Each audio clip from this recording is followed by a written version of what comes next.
Hola chicos, les cuento que yo soy la doctora Gabriela Casteller, les cuento que tengo a mi hija al lado porque soy en esto re inútil, he escuchado miles de charlas por Zoom y Meet, pero es la primera vez que me pongo frente a una cámara así, que bueno, estamos tratando de aprender esto también y en una de esas espero que no se me trabe si no tengo a mi hija que me auxilia acá al lado.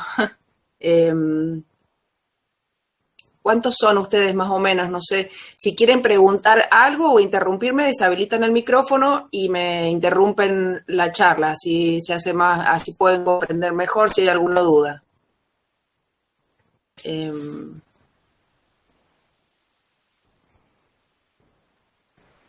Vamos a esperar que recién son las 11, así que vamos a esperar que se incorporen la mayor cantidad de chicos para empezar, ¿ah?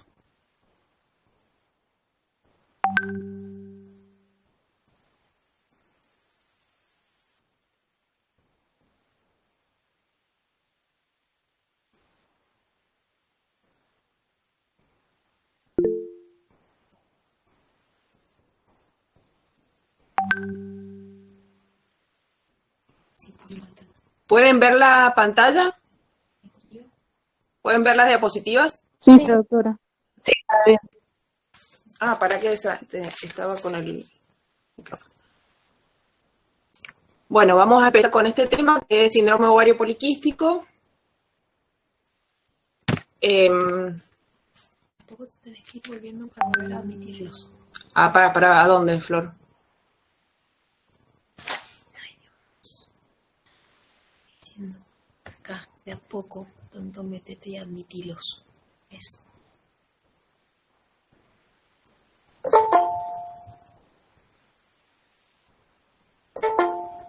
Esperemos un poquito.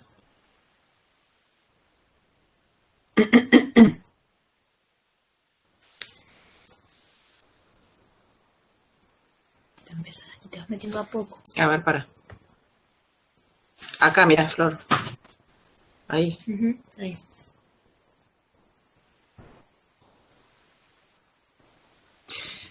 Bueno, el síndrome ovario poliquístico,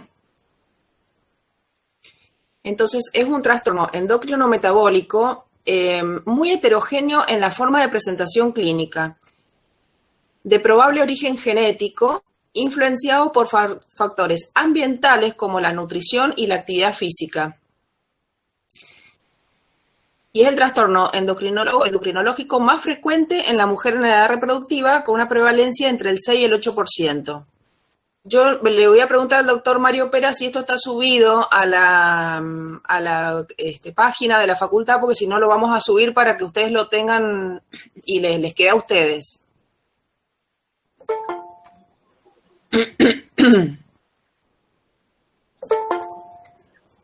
Voy a ir admitiendo a los chicos para que todos estén viéndolo. Sí. Buen día. El Power ya está subido a la casa, ¿sabe? Buenísimo, entonces. Sí, porque quiero que les quede.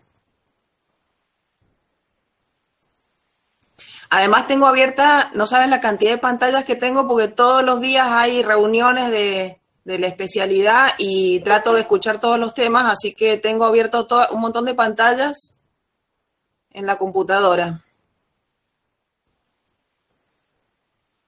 Bueno, entonces, el síndrome ovario poliquístico es la forma más común de anovulación crónica. Y el diagnóstico se hace por exclusión, porque hay que diferenciar de los cambios fisiológicos de la edad, o sea, bueno, ya vamos a ir viendo, de otros trastornos que cursan con hiperandrogenismo, por ejemplo, la hiperplasia suprarrenal congénita, tumores de ovario productores de andrógenos, también tumores de suprarrenales productores de andrógenos y otras causas de trastornos menstruales como trastornos tiroideos o hiperprolactinemia. Entonces, hacemos un diagnóstico diferencial entre el síndrome ovario poliquístico, que la clínica fundamentalmente es un cuadro de hiperandrogenismo y trastornos menstruales de otras causas que producen, de otros síndromes que producen también alteraciones menstruales o hiperandrogenismo. Hay que hacer el diagnóstico diferencial. Y el síndrome ovario poliquístico se asocia a riesgos reproductivos. ¿Por qué riesgo reproductivo? Porque produce anovulación, entonces a la paciente le cuesta quedar embarazada. De riesgos metabólicos, porque hay riesgos de diabetes, por ejemplo, y insulinoresistencia, hígado graso, enfermedades cardiovasculares y riesgos oncológicos. ¿Por qué riesgos oncológicos? Porque es un cuadro de hiperestrogenismo y el estrogenismo, como no hay ovulación, no hay progesterona, ¿no es cierto? Entonces es un cuadro de hiperestrogenismo crónico con riesgos de carcinoma endometrio, por ejemplo. A eso se refiere con riesgos oncológicos. En la definición, en 1900, el Instituto Nacional de Salud lo definió como un cuadro de hiperandrogenismo más anovulación crónica, sin otra causa adrenal o hipofisaria que curse con irregularidades menstruales o exceso de andrógenos. En el 2003, en Rotterdam, la Sociedad de Medicina de Reproducción agregó a el diagnóstico la morfología ovario poliquístico. Entonces, ellos dijeron que se tienen que dar 2 de 3 características, o sea, un cuadro de hiperandrogenismo clínico bioquímico, alteraciones menstruales y síndrome de ovario poliquístico en la ecografía, o sea, la morfología ecográfica del síndrome ovario poliquístico. Y así surgen 3 fenotipos. El fenotipo A, que es la paciente que consulta por un cuadro de alteraciones menstruales, anovulación, hiperandrogenismo clínico bioquímico y la morfología de ovarios poliquísticos en la ecografía. El fenotipo B sería un cuadro de alteraciones menstruales, la paciente que te consulta porque no tiene alteraciones menstruales, con oligoovulación, más el hiperandrogenismo clínico bioquímico. El fenotipo C es la paciente que consulta por un cuadro de hiperandrogenismo clínico bioquímico más la morfología ovario poliquístico, pero no tiene alteraciones menstruales. Y el D, la paciente que tiene alteraciones menstruales con una ecografía que te informa un síndrome ovario poliquístico. El C y el D están en discusión que sea un síndrome ovario poliquístico. El tema que trae un poco de dificultad en el diagnóstico es las adolescentes, porque en las adolescentes es común que tengan, sobre todo los primeros 2 años de edad ginecológica, se considera edad ginecológica desde que la paciente, desde la menarca, desde que la paciente menstrua, de ahí 2 años en adelante. Es común que las mujeres que tengan los primeros 2 años de edad ginecológica que tengan alteraciones menstruales, porque hay una inmadurez del eje hipotálamo hipófiso ovárico, que tengan acné y un poco de incremento del vello, de un cuadro de hiperandrogenismo, y los ovarios multifoliculares, porque recuerden que en los primeros 2 años de edad ginecológica hay una inmadurez del eje hipotálamo hipófiso ovárico y por ahí hay muchos ciclos anovulatorios. Entonces pueden informarte el ecografista ovarios multifoliculares y son cambios fisiológicos de la edad. Entonces, lo que hay que ver es esas adolescentes que pasados los 2 años de edad ginecológica continúan con las alteraciones menstruales y todo el síndrome Entonces, se considera que en adolescentes tendría que darse todo, o sea, un cuadro de hiperandrogenismo clínico bioquímico, alteraciones menstruales y la morfología ovario poliquístico, todo junto para que vos sospeches el diagnóstico ovario poliquístico. La Sociedad de Exceso de Andrógenos dijo que para ellos es importante el hiperandrogenismo clínico bioquímico, como que tendría que ser un cuadro común a todos los síndromes, completando el diagnóstico cuando se asocia a una disfunción ovulatoria, o sea, la alteración menstrual o la morfología ovario poliquístico. Bueno, entonces, ¿qué pasa con esto? O sea, ¿qué es lo que se da? ¿Cómo se da esto? La fisiopatología. Tenemos factores intrínsecos y extrínsecos. Dentro de los factores intrínsecos hay un problema en la esteroidogénesis y foliculogénesis. Recuerden que los óvulos están dentro de los folículos en los ovarios y los folículos van creciendo de a poquito en el mes, toma el comando uno de ellos, llega a un tamaño de 2 centímetros, se rompe, se libera el óvulo. Se forma, estoy recordando cómo es el ciclo normal, se forma el cuerpo lúteo y a partir de que se forma el cuerpo lúteo en la ovulación, en la mitad del ciclo, el cuerpo lúteo fabrica progesterona y la progesterona actúa en la segunda mitad del ciclo. Y así tenemos un ciclo equilibrado entre el estrógeno primero, los primeros 15 días, se produce la ovulación y empieza la progesterona en la segunda mitad del ciclo. Si no hubo embarazo, el endometrio que fue estimulado por acción hormonal se desprende y es la menstruación de cada mes en forma ordenada. Bueno, ¿qué pasa en este síndrome ovario poliquístico? Hay un problema en la esteroidogénesis y foliculogénesis. Entonces tenemos un aumento de la enzima citocromo P450. Este aumento de esta enzima puede ser primario.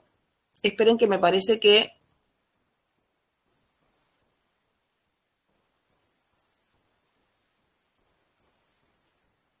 Flor.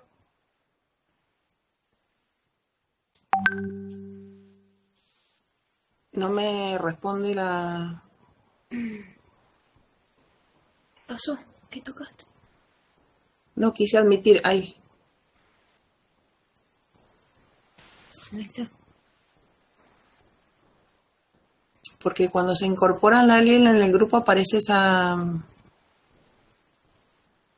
Cuando se incorpora a alguien aparece ¿cómo se dice? El sonido, ¿ah? Sí, ahí está.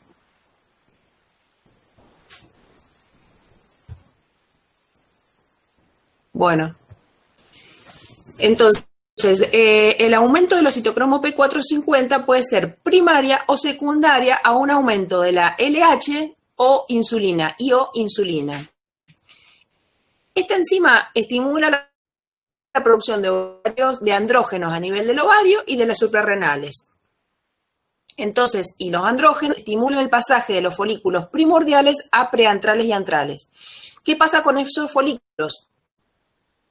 El estrógeno aumenta la producción de estrógenos, hormona antimülleriana y estrógenos. Entonces, esos estrógenos por relación disminuyen el FSH, la folícula estimulante. Al disminuir la folícula estimulante, tiene el proceso de selección y dominancia folicular. Por eso es que falla la ovulación. Dentro de los factores extrínsecos, una disfunción neuroendocrina.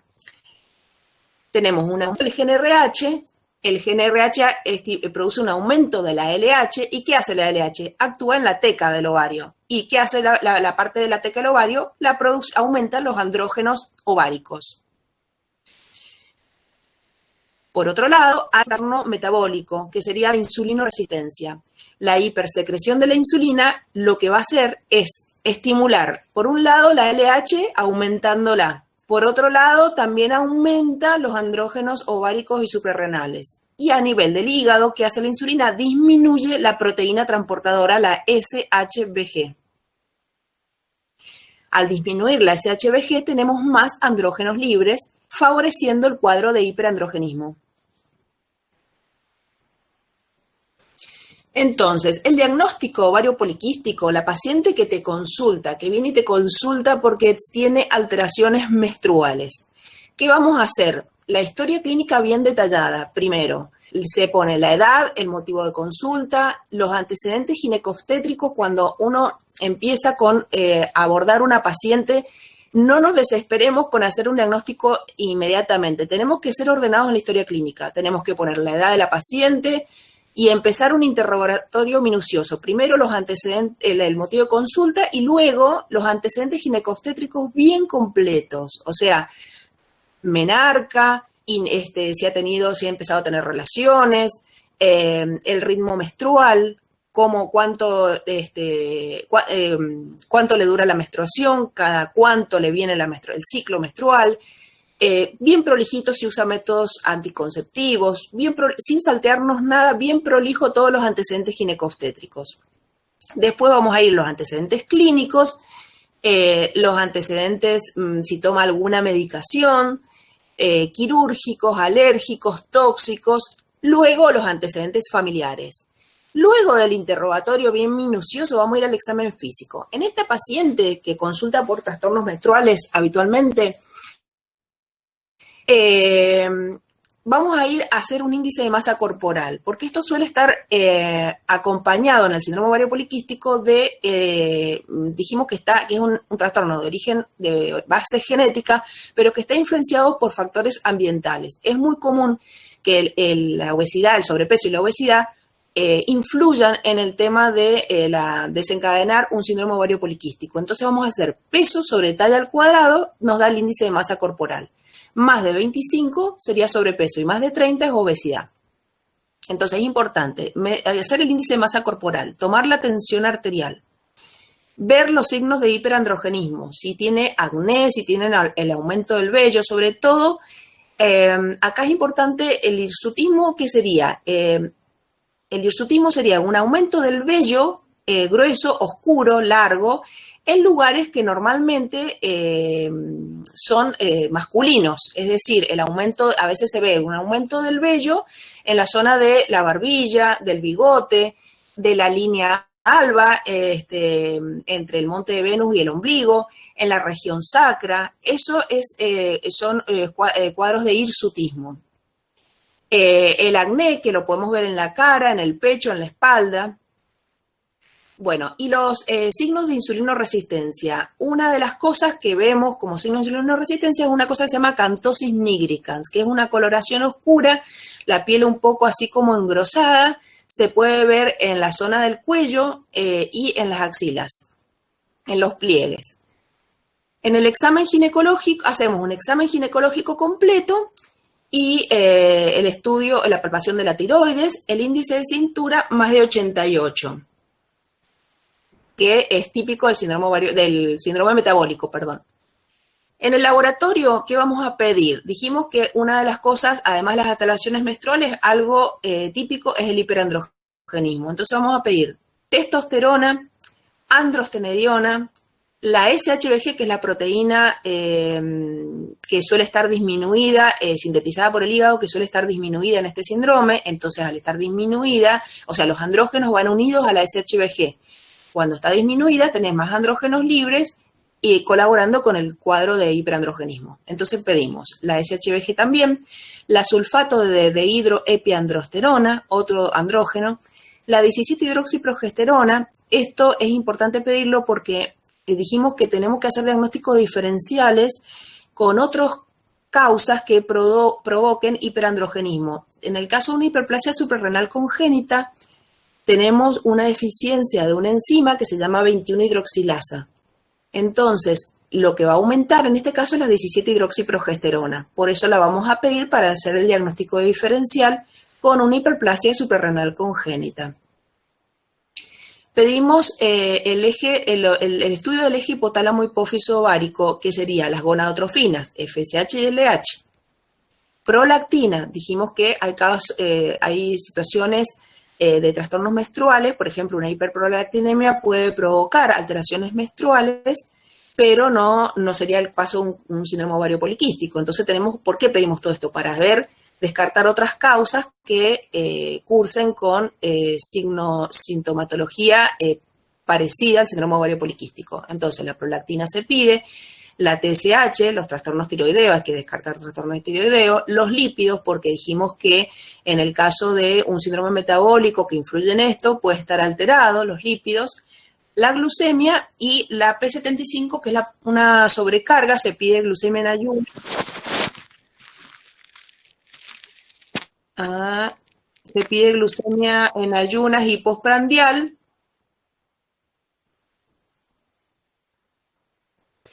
Se ve si en el caso de una resistencia a la insulina, a veces tienen riesgo de diabetes, entonces se pide también la glucemia y la prueba sobrecarga la glucosa. Entonces, eso en el laboratorio. Y en la ecografía, te tienen que informar más de 12 folículos, sobre todo periféricos, ¿no? Que miden entre 2 y 9 milímetros, con un volumen de los ovarios de más de 10 centímetros cúbicos y un aumento de la ecogenicidad. Ahora, En realidad esto tiene que ser, muchas veces se confunde con los síndromes, con los ovarios multifoliculares, que es el aumento de los folículos dispersos en el estroma, y eso no sería un síndrome ovario poliquístico. El ovario poliquístico son folículos, entonces, pequeñitos, entre 2 y 9 milímetros, en la periferia de los ovarios, más de 10 a 12 folículos y un volumen del ovario de más de 10 centímetros cúbicos. Con uno de los ovarios con estas características es suficiente. Pero en realidad la ecografía solo no te lo, no, la, o sea, tener un síndrome o una morfología ovario poliquístico solo por ecografía no es suficiente para el diagnóstico, ¿no?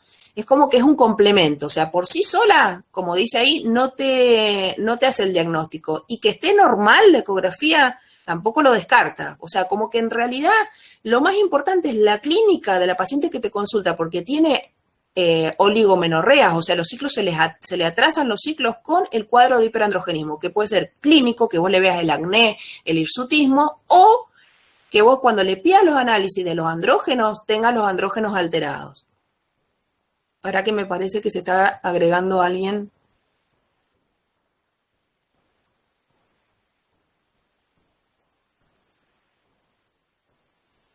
Flor.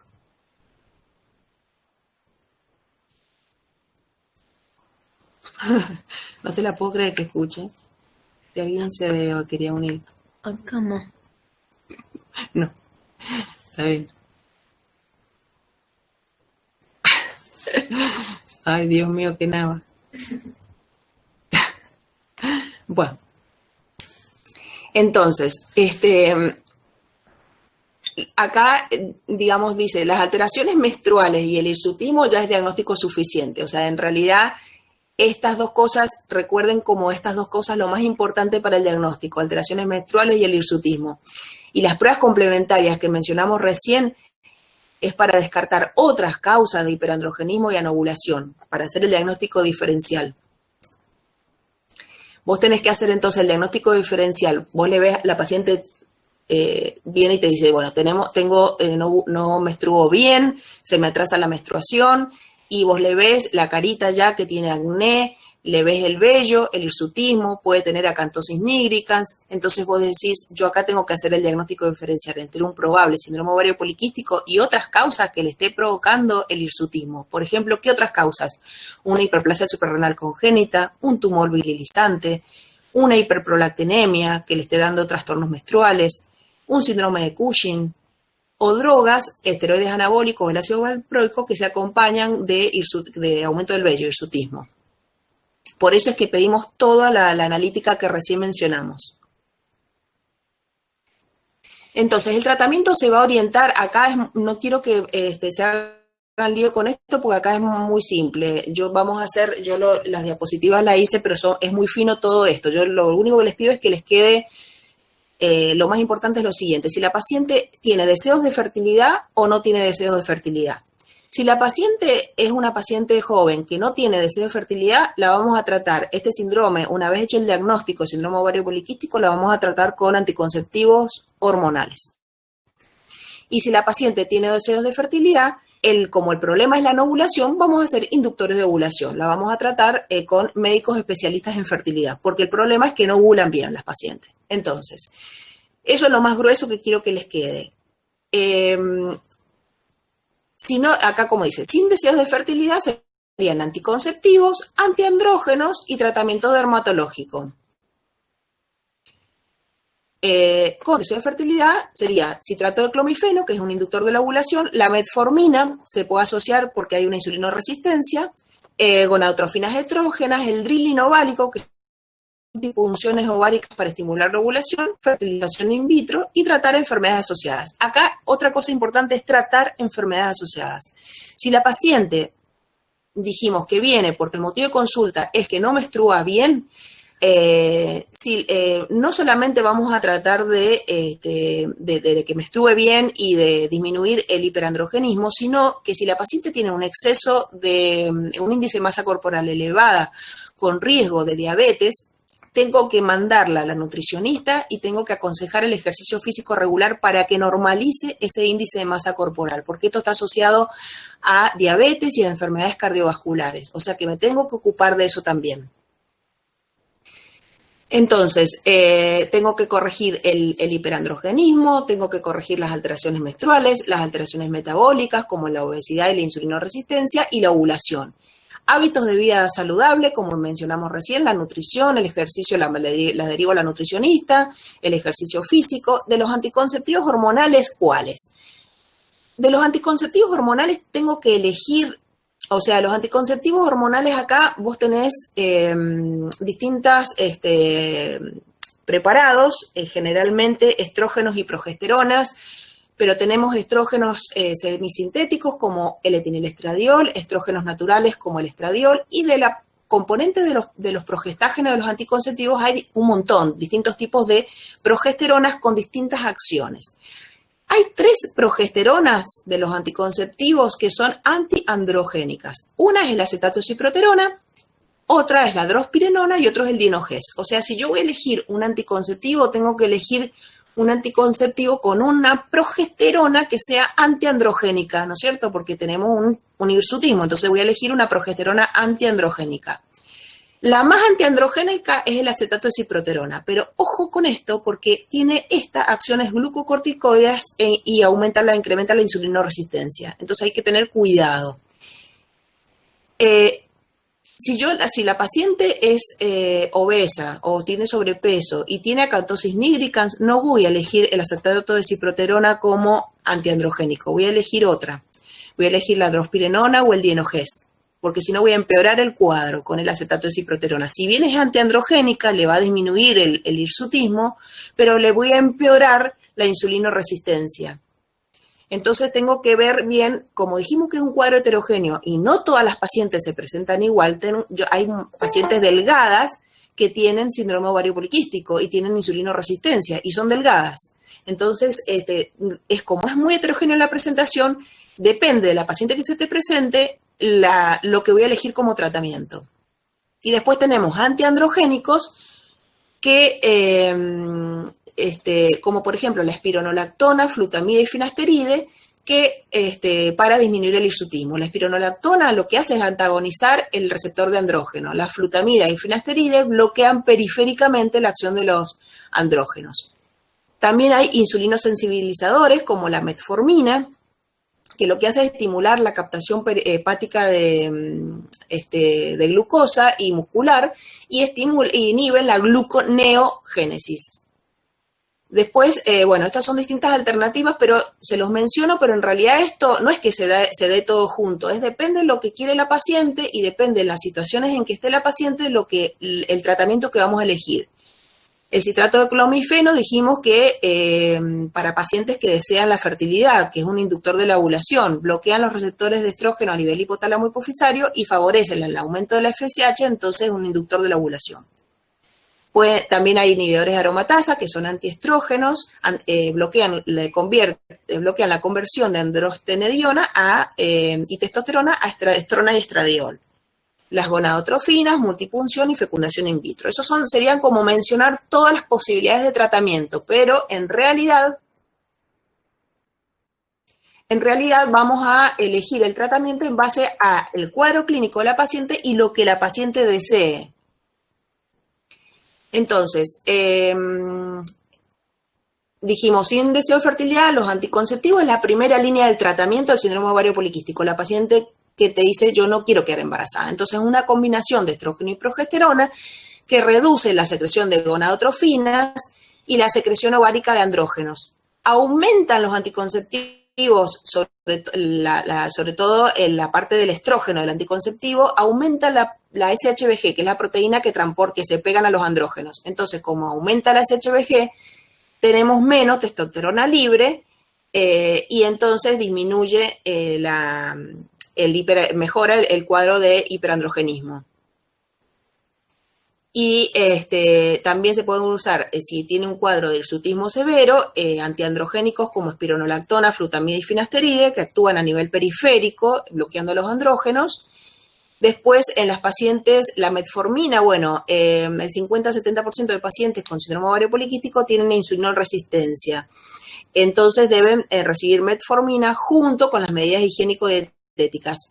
En realidad, si bien la metformina es un insulino sensibilizador, acá lo más importante es que la paciente con un plan de alimentación y con ejercicio mejore la insulinoresistencia. Realmente es mucho más efectivo el ejercicio y un plan de alimentación sana para mejorar la insulinoresistencia. La metformina se administra en forma gradual con dosis, iniciando una dosis bajas de 500 miligramos y se puede llegar a 2.500 miligramos día, pero siempre se inicia con dosis baja. Y en las pacientes, otra cosa es trabajar conjuntamente con dermatología para implementar otros tratamientos dermatológicos por el tema del acné y el hirsutismo. Y con las pacientes que desean la fertilidad, sería el citrato de clomifeno, pero no quiero que se aprendan esto de las dosis porque esto es muy fino, no me interesa que ustedes aprendan esto, lo único que es saber que hay inductores de la ovulación en pacientes que desean fertilidad. Citrato de clomifeno, primera línea, segunda línea, las gonadotrofinas exógenas y las multipunciones ováricas, que es el drilling. Y de tercera línea como deseo de fertilidad, en tercera línea está la fecundación in vitro. Pero esto ya es muy fino, así que eso ya no me interesa que lo sepan, es solamente a modo de comentario. Bueno, no sé si quieren preguntar algo. Yo, doctora, una pregunta, ¿la paciente va a estar tratada de por vida o tiene algún límite?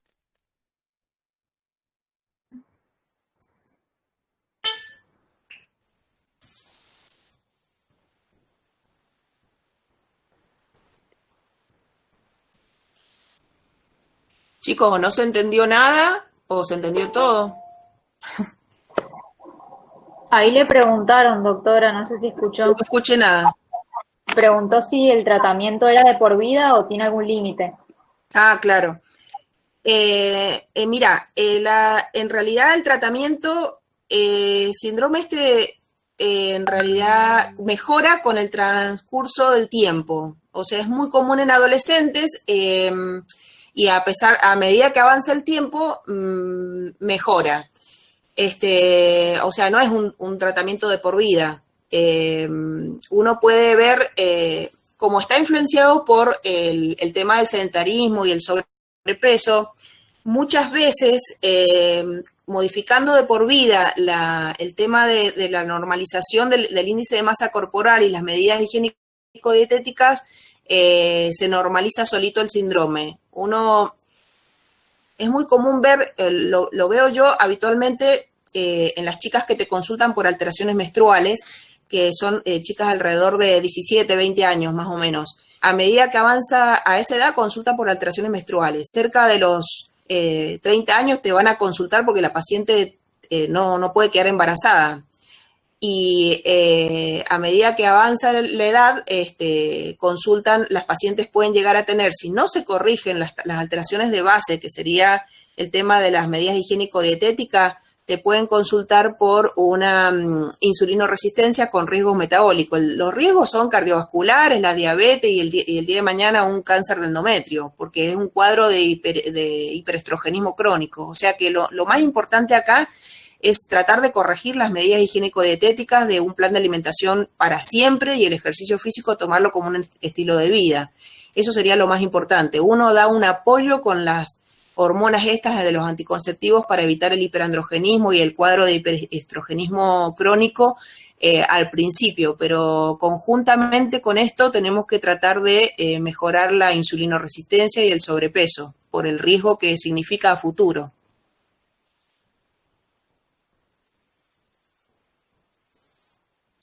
¿Alguna otra pregunta? Yo tengo una duda, doctora. Sí. ¿El síndrome se puede presentar en pacientes que estén con tratamiento anticonceptivo? No porque las pacientes que están con tratamiento anticonceptivo vos lo que haces con el anticonceptivo mejorás desde varios puntos. O sea, el anticonceptivo lo que hace es inhibir la LH. Entonces ahí estás haciendo uno de los mecanismos. El síndrome ovario poliquístico, dijimos que una de las cosas es tener la LH aumentada. Entonces, estás inhibiendo con el anticonceptivo la LH. Por otro lado, con el anticonceptivo aumentás la proteína transportadora de los andrógenos, que es la SHBG en el hígado. Al aumentar la proteína esa, disminuís los andrógenos libres. Y por otro lado, el anticonceptivo en base a progestágenos antiandrogénicos, ahí tenés la otra forma el otro mecanismo de disminuir los andrógenos. O sea que en realidad con la paciente que está con anticonceptivos no se presenta así. Puede haberlo tenido de antes y a lo mejor consultó porque no quería quedar embarazada y alguien le dio anticonceptivos hormonales.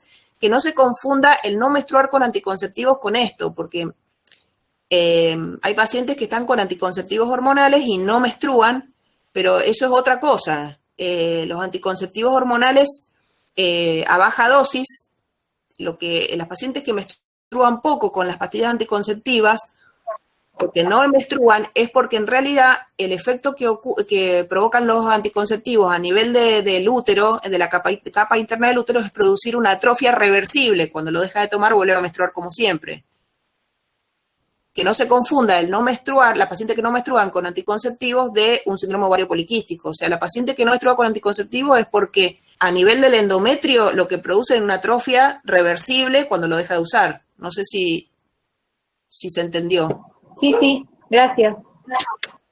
Doctora, buen día. Yo le quería preguntar si hay algún tipo de indicación, digamos, para el tratamiento quirúrgico o directamente ni se hace. No, tratamiento quirúrgico. Acá el tratamiento del síndrome ovario poliquístico es un tratamiento médico, no hay tratamiento quirúrgico. No se forma un quiste de ovario. Los folículos son folículos que quedan, digamos, en un proceso de crecimiento que no completa el crecimiento de los folículos. No tenés un quiste de ovario. Son múltiples. Poliquístico se refiere a múltiples folículos en la periferia del ovario, pero son todos chiquititos, no completan el desarrollo de los folículos, no forman un quiste que haya que operar. O sea, el problema que ocurre acá es que, recuerden, los ovarios tienen como estructura los folículos, y los folículos normalmente van creciendo, uno toma el mando, digamos, empieza el desarrollo para llegar a un tamaño de aproximadamente 2 centímetros, se rompe y se libera el óvulo. En el síndrome ovario poliquístico, los folículos, se interrumpe el crecimiento, el desarrollo de los folículos, porque tenés una disminución de la FSH, como explicamos recién en la fisiopatología del síndrome. No es quirúrgico esto. Bien, perfecto, gracias. Doctora, yo tengo una duda con respecto a la esterilidad. Si hay esterilidad por anovulación, por la disminución de la FSH, perdón, ¿es permanente o pueden llegar a ovular y quedar embarazadas pues, sin dar...? Sí, pueden quedar embarazadas. Ah, bien. Eso, o sea, es un cuadro de anovulación crónica, pero tenés pacientes que pueden ovular. De repente sí puede ovular. O sea, yo no puedo decirle a la paciente que vos le haces el diagnóstico de un síndrome ovario poliquístico, mirá, quédate tranquila, total no te vas a quedar embarazada. No, han habido casos de que de repente, cuando vos, sobre todo cuando vos hablás de las medidas higiénico-dietéticas, o sea, yo he tenido pacientes que han, con un síndrome ovario poliquístico con deseos de fertilidad, y que yo he empezado con las medidas higiénico-dietéticas conjuntamente con la nutricionista en el plan de bajar de peso, normalizar el índice de masa corporal, y eso ha mejorado la resistencia a la insulina y han ovulado espontáneamente. O sea, yo he tenido pacientes que se han embarazado con ejercicio físico y un plan de alimentación.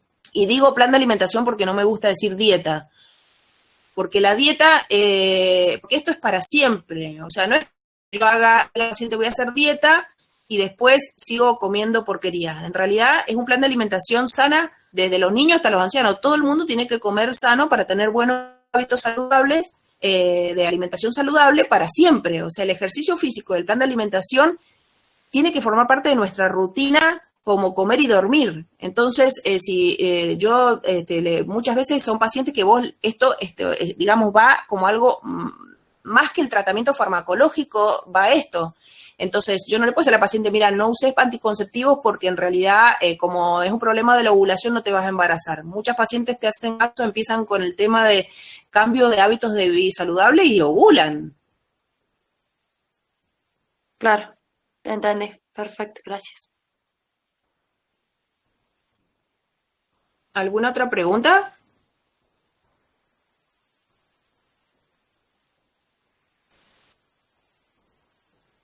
Yo les voy a dejar mi teléfono en todo caso.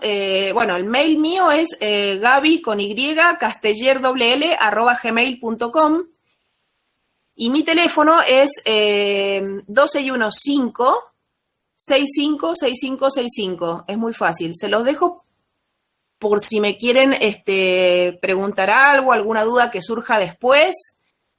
Cuenten conmigo para lo que sea, aclarar alguna duda, lo que sea. Muchas gracias, doctora. Muchas gracias. doctora. Bueno, Gracias. ha sido un placer. Gracias. Gracias, chicos. Muchas gracias, doctora. Hasta luego. Adiós, gracias. Hasta luego.